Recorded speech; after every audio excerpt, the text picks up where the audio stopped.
As you know if you were watching earlier, today's cricket ended later than expected, hence the later than expected roundup now in Today at the Test.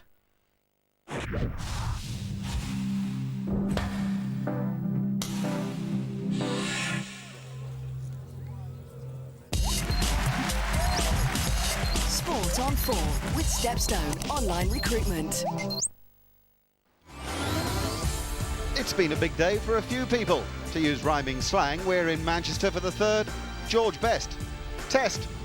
Close your eyes, think hard. Georgie's Old Trafford abounds with worthship and deeds monumental. Sir Matt Busby, an icon, simple as that, and Sir Alex too. Having your likeness forever overlooking the office requires a performance sustained, no matter the odds, by so few for so many. Indeed. Maybe an entire square and such a lofty perch is taking an accolade just a touch too far. You can almost hear Horatio saying, "What band of marauding, demonic fast bowlers?"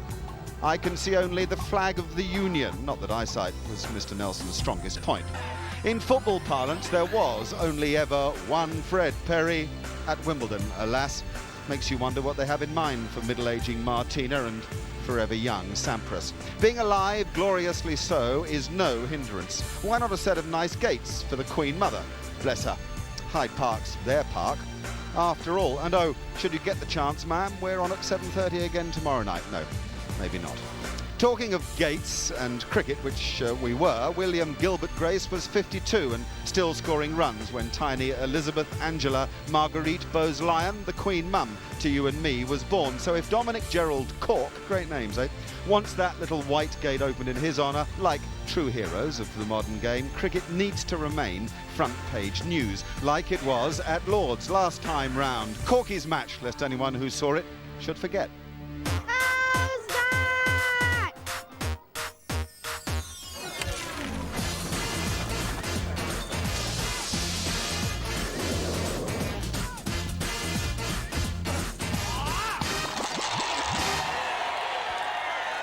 Quite an occasion, the third Test match of the series up at Old Trafford, the 100th for Michael Atherton and for Alex Stewart, and they received a special cap before play got underway from Lord McLaren, chairman of the board, and also a lovely claret jug. A great moment for them and for Marcus Trescothick, who's making his debut for England. Lots of changes in that side. No Graham Hick, no Mark Ramprakash, no Nick Knight, and no Hoggard either. Croft is in the side.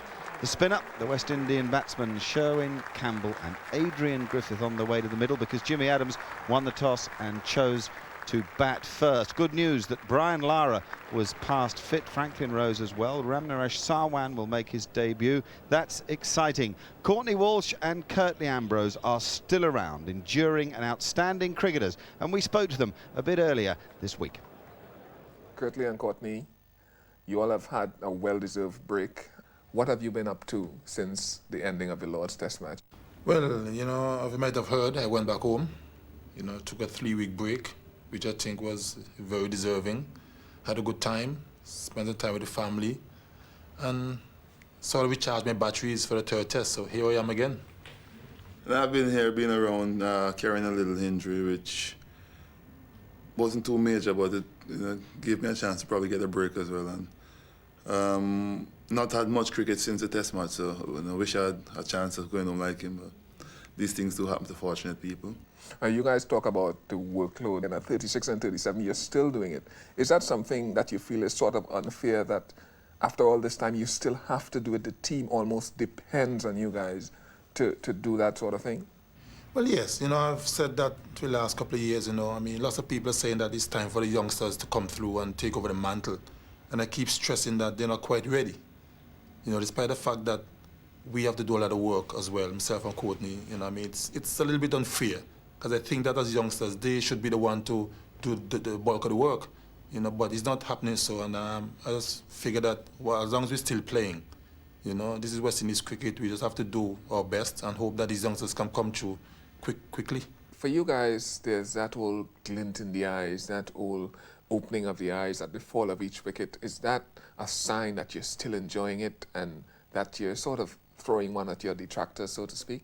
Well, it's the old satisfaction of being able to achieve some of the things that you want to achieve and being able to compete at this level still, because as like Curtly as well, I was written off in my younger days that, you know, not built like a fast bowler, you're too wiry, you're not going to make it, and to prove so many people wrong and to be still competing.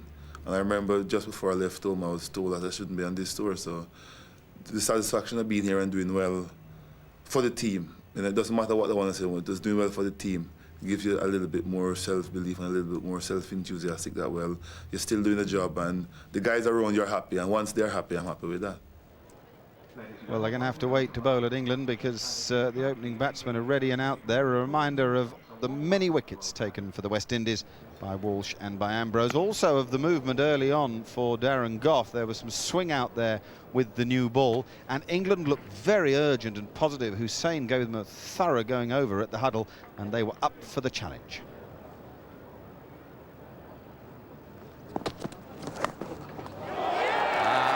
Beautifully taken. Graham Thorpe has snaffled that. I thought for a moment it was going through the gap between second and third, and Thorpe went across to his left and took what I thought at first glance anyway was a superb catch. It was really motoring. Lovely catch and lovely bowling too. Just that movement away. Sherwin Campbell not across behind it, outside edge. Beautiful catch from Graham Thorpe. That went very quickly into low to the left. And there he was, snaffled it without any trouble at all. Sherwin Campbell's on his way. He's out for 2, 3 for 1. It had been very wet out there. Once Caddick got the sawdust sorted, he got himself sorted as well, which was good news for England.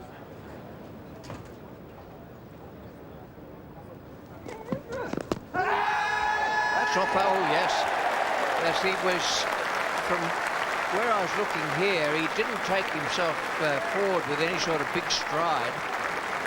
He was just beaten with the pace and slight movement. That was the length. That was gone. Absolutely gone for all money. Just a little half stride forward. It swings in nicely. Well, it's missing off and it's missing leg, but not middle. That's gone.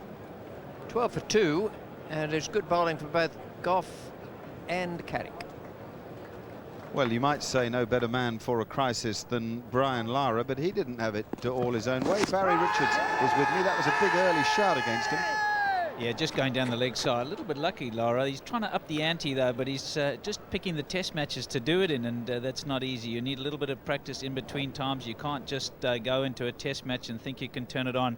So for me, he's got to get a little bit more practice. That was his first ball, and then he got a few blows to various parts of the body. England came at him very aggressively. There was a lot of quite short pitch stuff, a great mixture of lengths and movements. This appeal for Gough for an LBW, probably too high, I think. Yeah, it's just too high, but look at the jump. He's not keeping steady when he's batting Brian Lara. You can just tell he's a little bit tense. The shake of the head, he'd have been mighty pleased about that. Very black still, and we were all fearful of the weather. England may have been fearful of Lara, but I have a funny feeling that they've got a plan going against him, and occasionally feeding that ball outside off stump. Yes, credit to Darren Gough. Short balls and just keeping the batsman honest, and then suddenly slanting it across to the offside, but he's got plenty of slips there. Darren Gough in prime form. Well, that stroke that went to third man, you know, was the first boundary of the innings, and that's Gough's reply. What a way to come back, you know, to be able to nip the ball back into the batsman, having, as you said, slanted a few across him. And I thought that England bowled with great professionalism early on. I thought it was a splendid performance of aggression and thought. We got rain. I guess we all thought we would. There were clouds about. It was a great disappointment. That was 3 minutes before lunch, so the players came off and took an early lunch with the scoreboard looking like this. Campbell and Griffiths have both gone, a couple apiece. Hines has 10 to his name and Lara has 4 to his name. So you've got to say that it's very important this man does the business. He was fiddling around with various sunglasses. Those are light enhancers, and he was wearing them because the light out there was fairly gloomy. Having said that, he had to do a bit of jumping about. He certainly did, and you can see there, you can just see by his body language that he's not all that confident, and I think the pressure on the West Indies and particularly on Brian Lara is just showing. You can see Gough, he's all pumped up, he's made Alex Stewart jump. and then the rain came again. Can you believe it? Umbrellas up again, so they go off for another 15 minutes. It's now 10-2 in the afternoon. The score's 27-2. We'll join it. Andrew Caddick bowling to Wavell Hines, and an attacking stroke at last, Barry. But what about that for a moment? Nasser Hussain, one of the most alert fielders in the land. I think he snuck up behind him. Brian Lara didn't see him coming. He thought it was well struck and it was going down the ground, and Nasser Hussain almost pinched a run out. Hines again on strike and finding it very difficult, I think, to pick the length of Caddick. That's why he got caught on the crease on a few occasions. That's often the case with a tall bowler. The score 27-2. Darren Gough has produced some quick deliveries this morning to Brian Lara. That one recorded by the speed gun at 90 miles an hour. And another one going past the outside edge. That was the upper 80s area. Good speed from Gough. And this one, the slower delivery. Again, the speed gun telling us 74. Now, we've cranked up the speed gun today to give us a few more bits of information. This is a ball from Gough to Lara, which, when pitching, Lara takes his hand off the bat, so it shows there's quite a bit of pace. And we've used the speed gun here to give us a bit more information about that delivery. 87 from the hand of Darren Gough. Then it gradually decreases as it goes through the air to 84 miles an hour just before pitching. Then after pitching, 75. So it loses about 10 miles an hour off the pitch. This is a medium pace sort of pitch, so that's a sort of average decrease in acceleration time. And then the reaction time for Lara, 0.33 seconds. Not much time to decide what shot to play there. And that's the speed gun giving us all those bits of information off one ball. The analyst there with something new for us, and Brian Lara with something new as well, a sunglass problem. The weather gave us nothing new at all, just more of it, and this time torrential stuff, a real winter scene out in the middle at Old Trafford. No chance of play at all, an enormous disappointment to groundsman Peter Maron. And the phone to the man above for better covering. Sport on 4 with Stepstone Online Recruitment. Sport on 4 with Stepstone Online Recruitment. More than 3 hours play lost after torrential rain, then the sun comes out, but the truth is that is all the covering. Is it good enough, Barry? It certainly isn't in this day and age, with cricket being very big business, and the players and the spectators deserve better. And the umpires, no fault of their own. You've got to wait until conditions are playable. Anyway, they were by about 5:30, and so it was Brian Lara and Wavell Hines who made their way to the middle for the West Indies. 27-2. It's Hines on strike, the bowler, Andrew Caddick.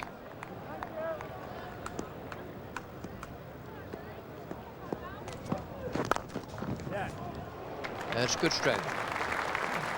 Lara had to wait until the ball was past the stumps at the bowler's end, but despite the rain, the bowlers fairly raced across the outfield. Yes, wonderful shot, good timing. A little bit over-pitched. I'm not sure he's got all the confidence of putting his feet in the right place for Andrew Caddick. You can see a lot of sawdust down there, and that one was just over-pitched, and Wavell Hines, lovely, just a little flick of the wrist, but he kept the bat on line. That was the secret. That placement, excellent.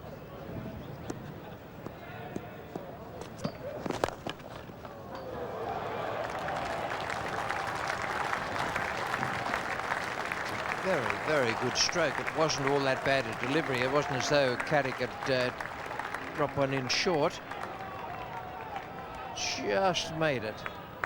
Fell up against the rope, like a lot of people do at different times. 35 for 2, 20 overs gone now, and 2 boundaries for that over from Andrew Caddick. Good stroke. Wonderful stroke. Just flicked it away nonchalantly. For a man who's been sitting in the dressing room for so long, it is well timed. It's a long part of the boundary. Just a little flick here. He picks up the line so well, Wavell Hines. Well, just to make the point again about how wet it was, we've shown Andrew Caddick and the footmarks, the sawdust, the dampness, the problem of grip. Now have a look at Nasser Hussain fielding in the mid-wicket area, as if to exaggerate the problems that the bowlers might have. Gough is the bowler. Lara works the ball leg side. Hussain seems to have it. Oh, no, he doesn't. Just for a moment we thought he had it, and just for a moment So did he, but it was slippery out there. Let's have a look at Brian Lara and the Price Waterhouse Cooper ratings. Test ratings that take into account quality of opposition, pitches, conditions, and he is still the third-rated batsman in the land. There's his graph. It's been steady the last few years. A little dip at the end. That's because of this series so far. Wavell Hines facing Darren Gough. In the air, it may well be safe. Just out of reach. It was very well bowled by Gough as his slower delivery. Robert Croft did pretty well to get as close to it as he did. Yes, he defeated Wavell Hines completely, misread it, absolutely trying to flick it away on the onside, and I think Robert Croft in the end did well, but initially he wasn't sure whether it was going to be close enough.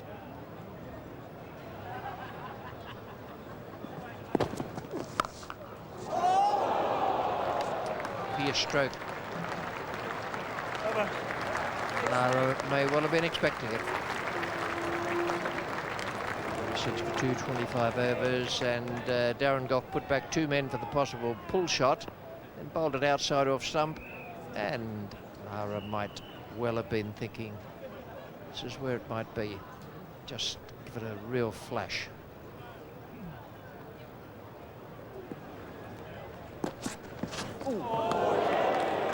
Must have been quick. Certainly Lara didn't pick it up. What's he got on now? Oh, well, the shades are on. He had the light enhancers on before, now he's got the shades on. 90 miles an hour plus. Well, I think one way to play these sort of deliveries is to try and keep your eye on the ball, and he's got the new shades on, but he's inclined to turn the head on this occasion. The points go to Darren Gough. It's a very, very good short ball.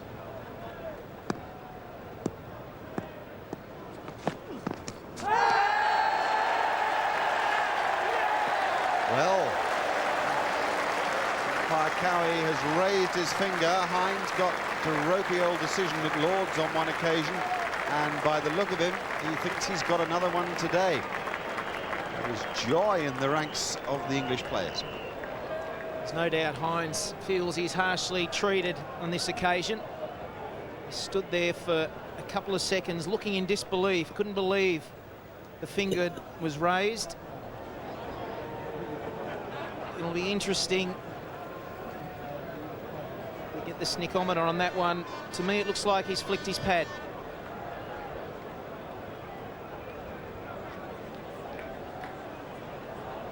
Anguish in the face of Wavell Hines. He's gone for 26. It's 49 for 3.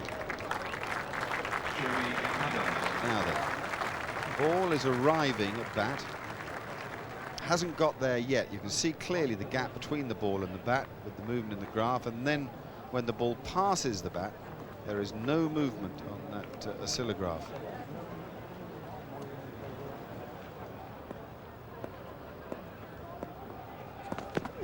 Oh dear! Didn't give it out. Heavens above.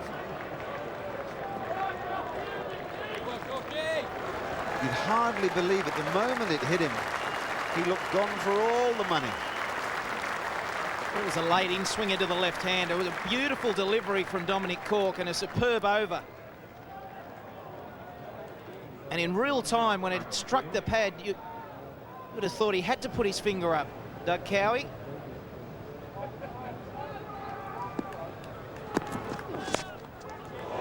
Oh, I say! What reward for Darren Gough. England are razor sharp at Old Trafford on this sunny evening. Well, there hasn't been much cricket here today, but what we've seen so far from England, it's been a superb bowling performance and really haven't let the West Indies get into any stride whatsoever. Another good line to the left-hander. Lara fending outside the off stump. That's Thorpe's second catch for the day, another beauty.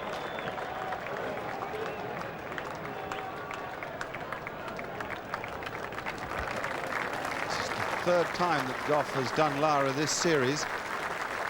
Lara doesn't know what to make of it all. 13 to Brian Charles Lara, 49 for 4 to the West Indies. Here's the fellow that's been billed as the prodigy, Ramnaresh Sarwan, the right-handed batsman from Guyana. Oh, we'll try. And Sarwan is away.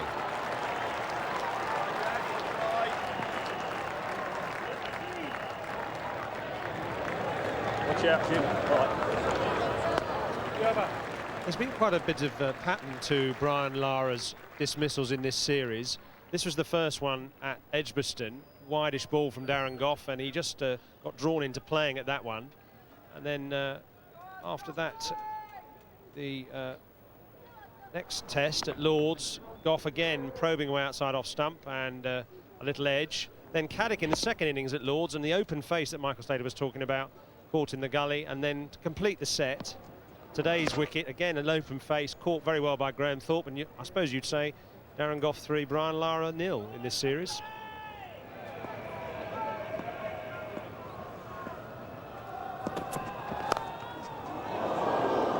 That'll race away. It's very, very wet down there, but it won't stop it going for 4. Tentative shot there from Adams. His feet caught on the crease, just feeling for the ball. 4 runs all the same. Not convincing.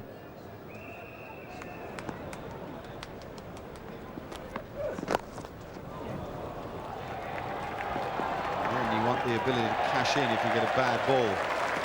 That is good from everybody. To begin with, Sarwan played a nice stroke. And to finish with Robert Croft, a wonderful sprawl and save down at long leg. He'll be soaked through. It is very wet down there.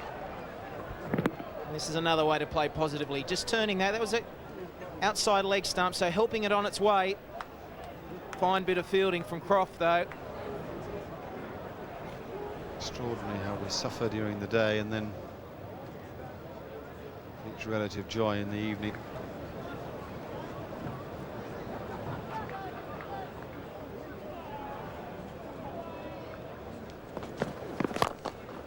Runs here, beautifully driven by Jimmy Adams. This outfield is very slow. It's had that much rain on it. It's been hit with awesome power. Magnificent shot.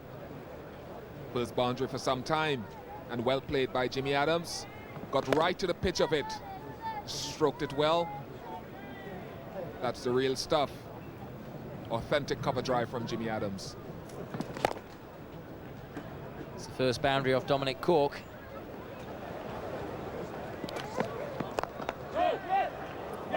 It's got past him. It's going to be a chase now for Darren Gough. It's going to pull up inside the rope. Batsmen are looking for 4. The captain wanted it. The younger man turned him down. And Jimmy Adams is not very happy about it, and rightly so. Runs are precious at this level of the game, but a good shot nevertheless from Sarwan. Timed it well on his legs and very full.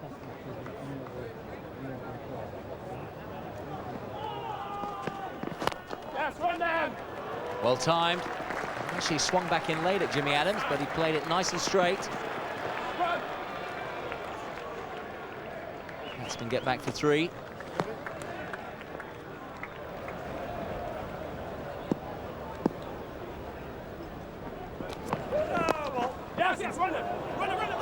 Runs here. It's going to go all the way.